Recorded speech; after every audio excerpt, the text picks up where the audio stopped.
So I'm going to invite Dr. Brandt to come forward first, and he's going to be speaking about what neglect and abuse does to a child's soul, which is very important for us to hear. So would you please put your hands together and welcome with me Dr. Rhett Brandt.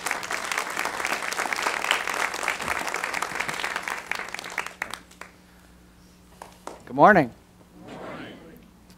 I guess I'll start off by saying Merry Christmas to everyone, and Happy New Year coming up in a few days. And so I have to say I'm a bit overwhelmed being here this morning because we mental health folks that don't get a lot of opportunity to speak, I think, to groups like this. Somehow, over the span of time, there's kind of some bad blood, I guess you could say, between mental health and the church. Not quite sure why. It probably has something to do with some mental health people who take an approach that doesn't quite fit with the way people in a church do healing. So I guess it's pretty exciting to me that this church has created an environment that's open to mental health and seeing how those things work together. Because for me, we're really in the same business. We're trying to help people to grow and change and be the best that they can be. So I feel really honored for the opportunity, and it's kind of overwhelming. So let me just start off. Mark read a bit of my bio. It's actually been a bit longer. I've been in actual practice for about 17 years. But I was sitting back there thinking I've been helping people since about 91. 1991 is when I got my master's degree. And I like to say I'm a 3-time graduate from the University of Alabama, and people kind of laugh when I say that, like, what was wrong with you? Were you not catching on? Like, were you in the special classes? And no, I have 3 degrees from Alabama. I stayed there. I got my bachelor's degree there, and was really, way more interested in helping than my chosen field. My bachelor's degree is in political science. So if you can imagine that. And then so I got into the master's program there in rehab counseling. Rehab counselors talk to people about work, right? So let's say you're trained for a particular job. Let's say you're a secretary and you get in a car accident and you lose your arm. You can't really be a secretary anymore. You can't write, you can't type. So you have to go do something else. And so rehab counselors help people to change their life and fit their training to a new kind of position. So I did that, and really just wasn't what I wanted to do. I was way more passionate about people with deeper, more meaningful problems than just work. So I started taking courses in the doctoral program, the community counseling program, there at the university. And they were quite impressed with that. I actually took, I'm sure you all know what an internship is. It's where you go and do a bunch of work for free. And I actually volunteered to do that, which they had never heard of before. Like, why would you voluntarily do free work? It didn't make any sense. So they were like, this guy's really passionate about this, so I joined that program. And ever since then, I've been deeply involved with trying to help people to change their life in a positive direction. So with that, what I end up coming in contact with is wounded, damaged people. And so part of what I have to do from that point is to try to figure out, what is going on here. Like, why do some people struggle in this way? And in the bio, it talks about, anxiety, depression, substance abuse issues, and across the spectrum of people. So why is it that people have all these different kinds of problems? And what I've realized over the years, and I shudder to think that it's been 23 years that I've been doing this, it's kind of scary. I don't think of myself in that way, but what I noticed, to me, anxiety, depression, substance abuse, all the issues that people face all stem back to a particular thing.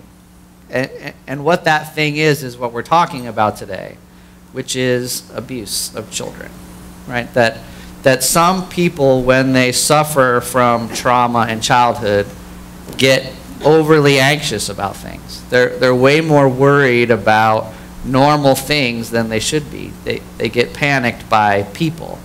They get anxious about keeping things in order. You know, everything up here is kind of perpendicular and very straight, and they like it that way. and they're upset if it's not. They look at my papers and they get upset, like, your pen is crooked. What are you doing? I'm like, well, I don't care where my pen is, right? So why are some people that way? I know some of you have closets that are color-coded, right? They go from white to yellow to orange, like the rainbow colors across your closet, and all your shoes are nicely stacked.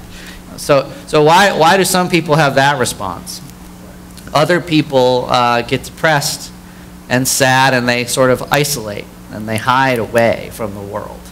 You know, why do some people do that? I'm sure some of you have loved ones and friends who are withdrawn, who won't come with you to church. That they'll say that they will if you ask them, but then on Sunday morning they don't come, right? They make up some excuse. Oh, I was sick, or you know, the dog wasn't feeling well, or whatever. They isolate themselves. Some people get into drinking and drug use as a way to escape from reality. And to me, all of those things go back to the same place, right? Which is somewhere along the way they were wounded, right? And Sigmund Freud said, well, all that stuff comes from early childhood, right? I'm not going to get too deeply psychological today because of where I am, but he was right. People become neurotic, which is what we used to call it, because of damage that is done to them in their early life. And I was moved, one of your songs this morning was from Romans. Paul said something to the effect of all things work together for good.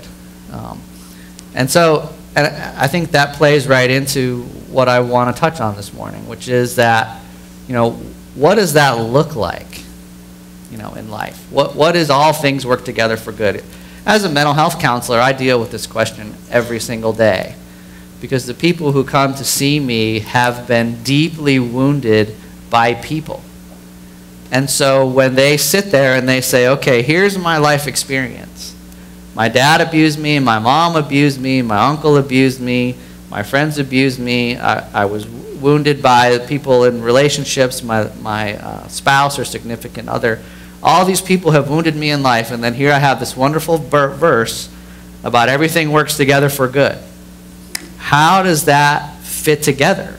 It doesn't make any sense to them, and my job as their mental health provider is to help them figure that out, right? So, and the answer, I believe, is quite simple, that when a person gets hurt by the people on the outside, they turn inside. And help comes from their soul, from their heart. And what that looks like, a lot of times, is very strange to the people around them, right? Because what they end up having is this sort of inner voice or inner dialogue, a sort of inner wound that then starts to manifest help for them, manifest God in essence, trying to help them through these awful times, right? And so what that ends up being ultimately is their symptoms, right? Their anxiety. They've come to believe that if they just protect themselves a little more, then they'll be okay. If they just hide away a little bit more, then they'll be okay. That's their way of coping with this wound. So what happens is, to the child who's traumatized, their soul begins to rely on its own internal defenses. And they survive that way. They keep living, right? Because they face a choice. When when you wound a child, the child begins to face this choice of, do I keep living and keep getting hurt, or do I just kind of hide away and disappear? And if they choose to live, then they need these internal sort of defenses, if you will. And that's the rescue that God in his wisdom has provided for us. That our soul, our heart, and I think Mark can probably speak to, there's lots of verses in the scripture about God being inside your heart, right? You can go wherever you want to. You still have a spiritual sense inside of you. Whether you're in a really spiritual place or a really non-spiritual place, there's still that piece. So what ends up being damaged with abuse is this relationship with God, okay? As a parent, and I don't know that we talk about this enough, and I'm sure the guardian ad litem can speak to it some, that when you become a parent, you in essence become a God figure to this child. I see lots of people here with their children. I know when I became a parent, I didn't sign up to be a God image. That wasn't what I had in mind at the time, but that's what happens, right? Mother and father, in essence, contain these aspects that are very very spiritual, right? When you think of your mother and your father, you ought to think of something good, right? But when those parents, when loved ones hurt children, there's a very powerful impact there.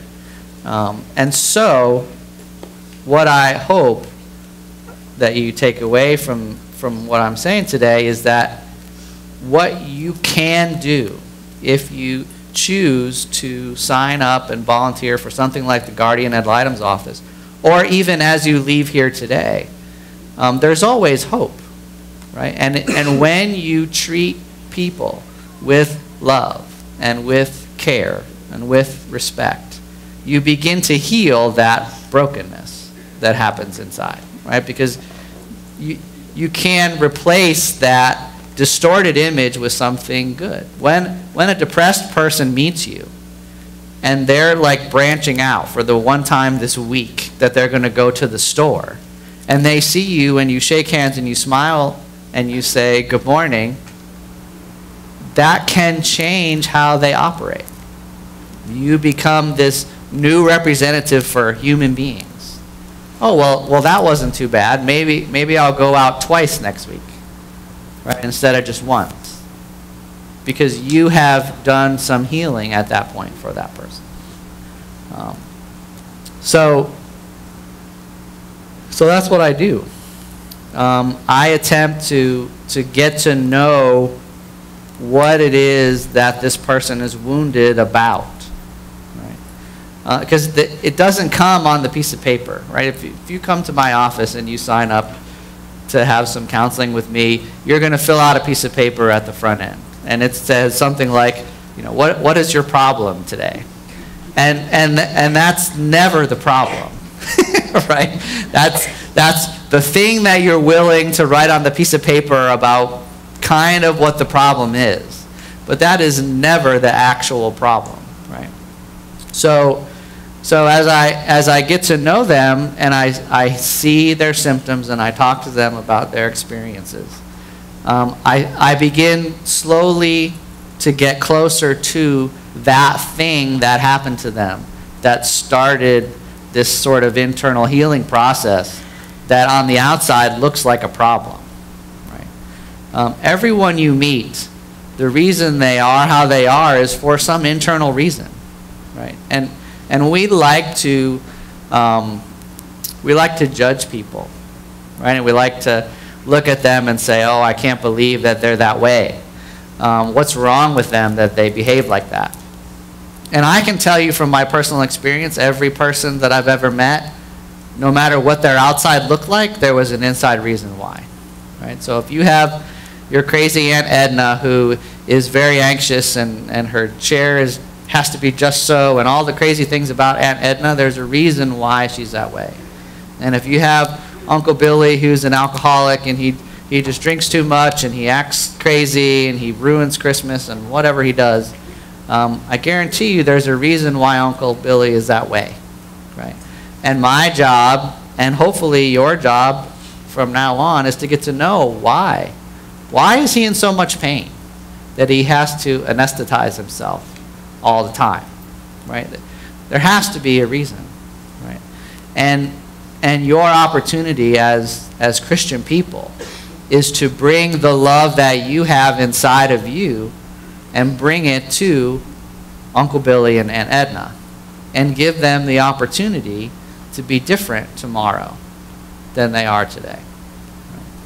So this wound that children get, and I know I get in these talks all the time. I treat a lot of children, okay? So part of treating children is you get to know their parents. And parents, you know, they're human beings, so they do things that are not good, right?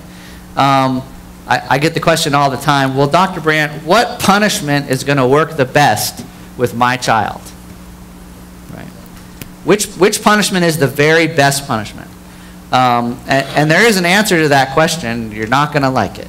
The best punishment you could use is electricity. It's the most painful thing. It works right away. And it's very powerful and potent. Okay? So if you really want to punish, I'm not advocating this, but if you really wanted to do it, that's how you would do it. Right? Is that a good idea to do? No. Absolutely not. Please don't do that. That's very bad. The problem with the question, what's the best punishment, is it's a crappy question. Right? The question should be, what can I give to my child to help them to do what I need them to do? That's the right question. How can I bring love to this relationship in such a way that it manifests what I want it to manifest on the other end? Punishment doesn't work, guys. If punishment worked, no one would ever go to prison. Because they would go to jail, and they would go, oh, society does not like how I am behaving. I should do something different. And no one would go to prison. Right? So how many people are in jail and prison right now? Millions, right? It's like 12% of the population. That's not, I don't know that for certain, but it's way too high, right? So punishment doesn't work. What works is positive reinforcement for good behavior, love, care, and concern, put in a way that the child can receive. So you have a child who's wounded. Their image of God has been broken by the abuse that they suffered. You can become the positive image of God for them. And that's what you're doing here, I believe, is to try to be better people, right?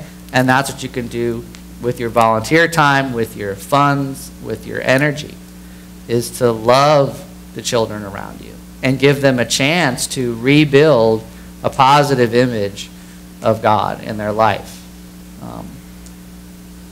That's, to me, what you can do today. You can stand up for children by loving them and ultimately loving them in a way that they can receive.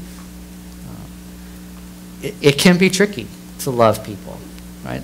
They don't always want the love in the way that you present it to them.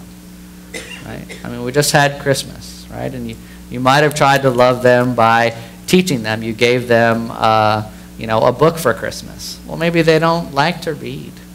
You tried to keep them warm by giving them socks. They don't want socks for Christmas.